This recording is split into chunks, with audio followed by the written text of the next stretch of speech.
AB, এটার উদাহরণ আমরা দেখি ক্যালসিয়াম কার্বনেট। এবিসি একটা উপাদান, একে তাপ দিলে উপাদানে বিশিষ্ট হয়ে যাবে, ক্যালসিয়াম অক্সাইড এবং কার্বন ডাইঅক্সাইডে বিভক্ত হয়ে যাবে। অর্থাৎ ক্যালসিয়াম কার্বনেট এর ধর্ম, ক্যালসিয়াম অক্সাইড এবং কার্বন ডাইঅক্সাইড ধর্ম সম্পূর্ণ আলাদা। অর্থাৎ এই উপাদানগুলো বিশিষ্ট হয়ে তার উপাদানে ক্ষুদ্রতম উপাদানে ভাঙে গেল, এটা হলো ডিকম্পোজিশন অথবা বিযোজন বিক্রিয়া। এরকম অনেক উদাহরণ আছে, যেমন sodium carbonate, magnesium carbonate, potassium chloride ইত্যাদি ইত্যাদি অসংখ্য উদাহরণ আছে। তারপর এটাতে দেখো এখানে এবি, তাহলে আমরা সাধারণ উদাহরণ জানি যেটা খুব করে আসতেছি, সালফুরিক অ্যাসিড জিঙ্কের সঙ্গে বিক্রিয়া করে এই জিঙ্ক এই হাইড্রোজেনকে আমরা সক্রিয় সিরিজে দেখবো হাইড্রোজেনের উপরে জিঙ্ক অবস্থান করতেছে, অর্থাৎ তার সক্রিয়তা জিঙ্কের বেশি। সুতরাং এখানে হাইড্রোজেনকে অপসারণ করে দিয়ে জিঙ্ক সালফেট আর এখান থেকে হাইড্রোজেন গ্যাস বেড়ে চলে গেল। এটা একটা প্রতিস্থাপন বিক্রিয়া। অর্থাৎ প্রতিস্থাপন বিক্রিয়াতে সাবস্টিটিউশন রিঅ্যাকশনে উপাদানগুলো অপসারণ হয়ে সেই জায়গাটাকে অন্য উপাদান দখল করবে, বসবাস করবে, সেটা হলো প্রতিস্থাপন বিক্রিয়া। আর এদিকে দেখতেছি এই বিক্রিয়াটার বিনিময়, এটার উদাহরণস্বরূপ আমরা বলতে পারবো সোডিয়াম ক্লোরাইড সিলভার নাইট্রেট দ্রবণ যোগ করলাম, দ্রবণ। তাহলে এখানে দেখা গেল যে সিলভার ক্লোরাইডের সাদা অধক্ষেপ পড়লো, আর এটা সোডিয়াম নাইট্রেট সাদা অধক্ষেপ পড়লো। তাহলে এখানে এই সোডিয়ামকে সিলভার ক্লোরাইডকে যুক্ত করলো, অনুরূপভাবে সোডিয়াম তখন নাইট্রেটের সঙ্গে যুক্ত হলো, অর্থাৎ প্রতিশোধমূলক ব্যবস্থা পরস্পর। যখন দেখতেছে সোডিয়াম ক্লোরাইড আমাকে ভেঙে ফেলতেছে সিলভার নাইট্রেটকে তখন আবার সোডিয়াম ক্লোরাইড ভেঙে দিয়ে তাকে স্থানচ্যুত করে দিয়ে সিলভার ক্লোরাইড এবং সোডিয়াম নাইট্রেট গঠিত হলো। এটা হলো বিনিময় বা প্রতিস্থাপন বিক্রিয়া। এই জন্য অনেক বিক্রিয়া আছে। যাই হোক, এবার চলে আসে এটাতে।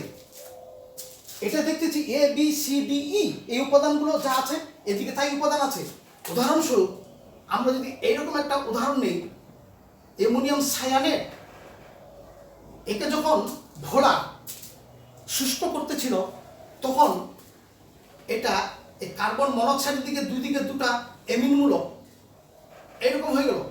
এখানে নাইট্রোজেন দুটা, এখানে নাইট্রোজেন দুটা, হাইড্রোজেন চারটা, এখানে হাইড্রোজেন চারটা, কার্বন একটি, অক্সিজেন একটা, অক্সিজেন। অর্থাৎ উপাদানগুলো ঠিক থাকলো, কিন্তু পুনর্বিন্যাস নতুন পদার্থ হলো, সেটা হলো ইউরিয়া।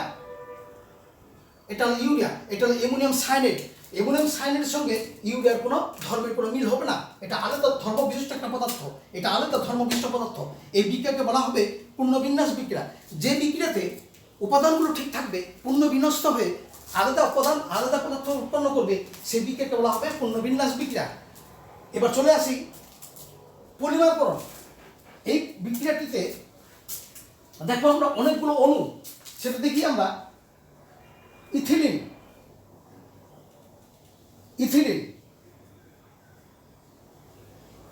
এই n সংখ্যক ইথিলিন আমরা নিলাম, অর্থাৎ 100, 200, 500, 1 লক্ষ, 2 লক্ষ হতে পারে।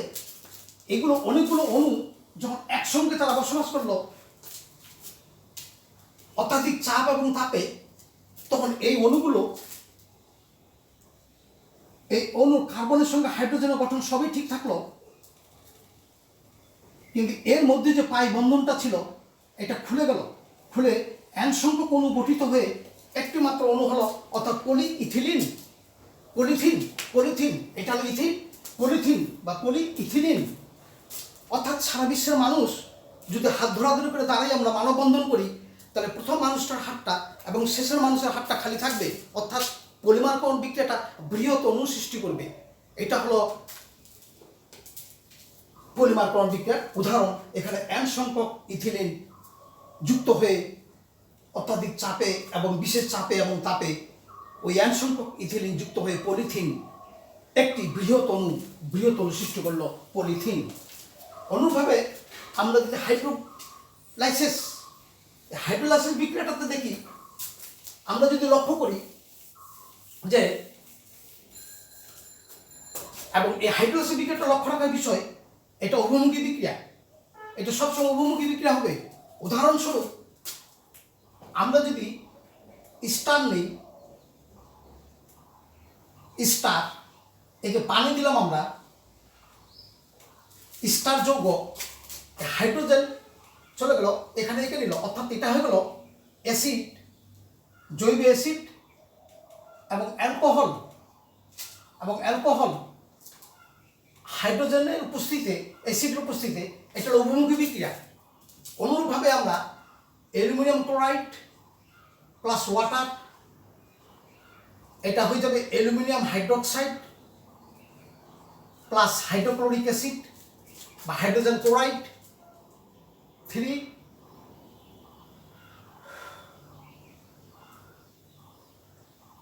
3, হাইড্রোক্সাইড 3 অণু, অর্থাৎ অ্যালুমিনিয়াম হাইড্রোক্সাইড হাইড্রোক্লোরিক অ্যাসিড, এটা হলো আদ্র বিশ্লেষণ বিক্রিয়া, হাইড্রোক্সাইড উৎপন্ন করলো।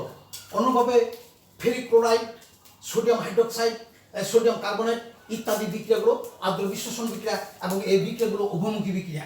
অর্থাৎ উভমুখী বিক্রিয়া এবং একমুখী বিক্রিয়া এর প্রভৃতি আলোচনা আমি করব, বিস্তারিত আলোচনা। যেমন রাসায়নিক বিক্রিয়ার একটা কথা বলা হচ্ছে যে রাসায়নিক বিক্রিয়া যখন প্রথম উদ্ভাবন হয় ত্রয়োদশ শতাব্দীতে 1250 খ্রিস্টাব্দ হতে আরম্ভ করে, তখন রাসায়নিক বিক্রিয়ার মূল কারণটা বলছিল ওরা রাসায়নিক আসক্তির জন্য হয়। কিন্তু পরবর্তীতে বৈজ্ঞানিকরা বলল যে না, রাসায়নিক আসক্তি না, পরিমাণের উপর হয়, পরিমাণ বিক্রিয়কের পরিমাণের উপরে বিক্রিয়াগুলো সংগঠিত হয়। কিন্তু পরবর্তী বার্থেলো 1801 সালে দেখাইল, সে যখন মিশরের হ্রদগুলোতে লবণ হ্রদে সংগ্রহ করতে গিয়ে সেখানে দেখলো, সে হ্রদগুলোতে দেখলো বিপুল পরিমাণ সোডিয়াম কার্বনেট জমা হয়ে আছে। সে তখন সোডিয়াম কার্বন সঙ্গে ক্যালসিয়াম ক্লোরাইড বিক্রিয়া করে সোডিয়াম কার্বনেটের পদক্ষেপ পাইল। আবার এই সোডিয়াম কার্বনেটের সঙ্গে বেশি পরিমাণ সোডিয়াম ক্লোরাইড যুক্ত করে আবার সে সোডিয়াম কার্বনেট পদক্ষেপ পাইল। এ থেকে তিনি ব্যাখ্যা করলেন যে সকল রাসায়নিক বিক্রিয়া যদি তাদের বিক্রিয়কের পরিমাণ বৃদ্ধি করা হয় এবং আভ্যন্তরীণ অবস্থা পরিবর্তন করা হয়, সকল রাসায়নিক বিক্রিয়াকে উভমুখী বিক্রিয়া রূপান্তর করা যাবে। এই বার্থেলোর এই আবিষ্কার হওয়ার পরে রাসায়নিক বিক্রিয়া উভমুখী বিক্রিয়া একটা ব্যাপক বিজ্ঞানীদের মধ্যে এই উভমুখী বিজ্ঞানে আলোড়ন সৃষ্টি হয়ে যায়, এবং অতঃপরে উভমুখী বিক্রিয়ার উপর দিয়ে বিস্তারিত গবেষণা শুরু হয়ে যায়। এই হলো উভমুখী বিক্রিয়া। আমি উভমুখী বিক্রিয়া, একমুখী বিক্রিয়া নিয়ে আরও পরবর্তীতে আলোচনা করব। এখানে শুধু আলোচনা করার বিষয় আমার বিক্রিয়ার, রাসায়নিক বিক্রিয়ার প্রকারভেদ গেল, এই পলিমারকরণ গেল, আদ্র বিশ্লেষণ গেল। তবে এই বিক্রিয়া হলো জারণ বিজারণ বিক্রিয়া। এই জারণ বিজারণ বিক্রিয়াতে আমরা দেখবো এই জারণ বিজারণ বিক্রিয়া একটা ব্যাপক আলোচনা, এবং এটার উপর দিয়ে আমি আরও ব্যাপক একটা আলোচনা করব। শুধু এইটুকু মনে রাখো যে ফেরাস ক্লোরাইডের সঙ্গে অতিরিক্ত ক্লোরিন চালনা করলাম, এটা হলো ফেরিক ক্লোরাইড। তাহলে এখানে পরিবর্তনটা দেখতেছি আমরা, এখানে জারণ সংখ্যা তার 2 ছিল, এখানে জারণ সংখ্যা 3 হয়ে গেছে। এই জারণ সংখ্যা 0, জারণ সংখ্যা মাইনাস, অর্থাৎ এর জারণ সংখ্যা বৃদ্ধি পেয়েছে, অর্থাৎ এ জারিত হয়েছে, জারণ ক্রিয়া অংশগ্রহণ করেছে। এই জারণ সংখ্যা কমে গেছে, এই বিজারণ হয়েছে, অর্থাৎ এটা হলো জারণ বিজারণ বিক্রিয়া। আবার এ অপর দিক থেকে সে জারিত হলো, সে হলো বিজারক, সে অপর এই বস্তুটাকে বিজারণ ক্রিয়ার জন্য সাহায্য করতেছে। এ আবার অপর দিক থেকে সে হলো জারক, এ আবার জারণ ক্রিয়ার জন্য সাহায্য, অর্থাৎ এই রিডিউসিং এজেন্ট, এই অক্সিডাইজিং রিডিউসিং এজেন্ট মিলে হচ্ছে জারণ বিজারণ বিক্রিয়া। এখানে জারণ বিক্রিয়া দেখতেছি আমরা একটা ঘটনা, খালি এখানে দেখো জারণ সংখ্যা বৃদ্ধি পেয়েছে, এই জারণ সংখ্যা হ্রাস পাইছে।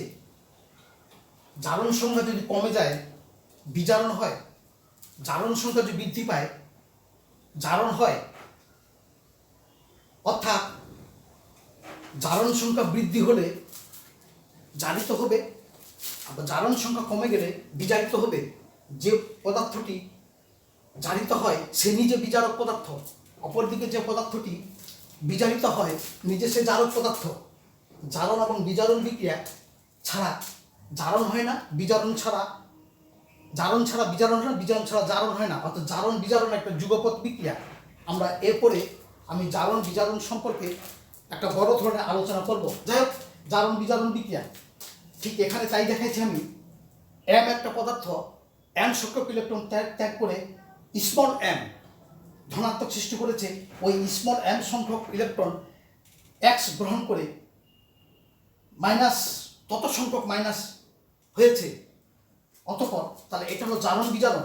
তাহলে এর যোজনী এ বৃদ্ধি পেয়ে বিলুপ্ত হয়ে গেছে এখানে, অর্থাৎ এটা হলো জারণ বিজারণ বিক্রিয়া। যখন এম পদার্থটি যখন n সংখ্যক ইলেকট্রন ত্যাগ করেছে, তখন এটা হয়েছে n প্লাস, এটা হলো জারিত, অপর দিক থেকে সে হলো বিজারক।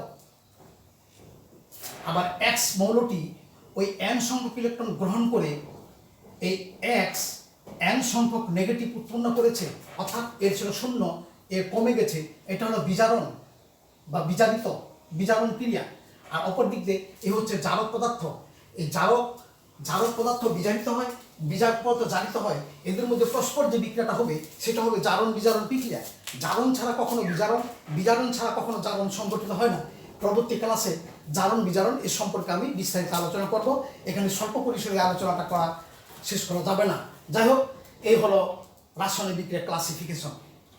এই রাসায়নিক বিক্রিয়ার প্রকারভেদগুলো জানলে এটা শুধু ক্লাস 9, ক্লাস 8 থেকে ক্লাস 9, 10 থেকে ইন্টারমিডিয়েট এবং বিএসসি এ পর্যন্ত আলোচনাগুলো হয়।